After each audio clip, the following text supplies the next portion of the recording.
शिर प्रयोजक आमर जी रही नांडू बाबू जो अनंत नारायण धल ताकटी ही डिस्प्यूट बर्तमान पदा को आसला। प्रथम कथा हूँ ब्लांक पेपर रे से किभली भाव एग्रीमेंट कले यहाँ तो आईन हिसाब से ग्रहणीय नुह। ब्लांक पेपर दे केवल दस्खत मारुंच कलाकार मैंने केते अमाउंट से पड़ूनी ये तो प्रथम भूल।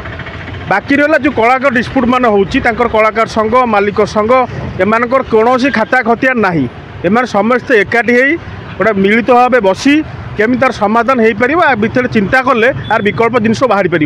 बाकी एटी प्रयोजक एत टा कौटू आणुंट तार तो किसी खाता खतियार नहीं कौ कलाकार किए केते पैसा नौ तार किसी आगर हिसाब नहीं पुणी आस्ते आस्ते आस्ते आस्ते ये जो घटना आगामी दिन आहरी उग्र उग्र नुह आउ बेसी ना ये 15 दिन अपेक्षा करूँ। यात्रा सीजन 15 दिन सर जापर मेन डिस्प्यूट आरंभ हम आपको कही रखुची ये यात्रा जो ओडिया परंपरा जो दीर्घ दिन परंपरा खूब कम दिन भितर एभली प्रयोजकों कि नष्ट हो जाते पूरा बंद भी हो जाए कि सरकार दायी। सरकार प्रथम कथा हूँ यात्रा उपर सरकार नियंत्रण ना तो से टैक्स केमी देवे। प्रथम यात्रा को शिल्पर मान्यता दि जाऊ एम सरकार परिधि भितर को आसतु तापर से जीक जो पेड जी पाँच सरकार को दाखल करूँ मालिक सर्वसम्मत जनातु जे ये कलाकार एति पैसा नौ ये रिटर्न देला सरकार चाहिए समाधान हो पार।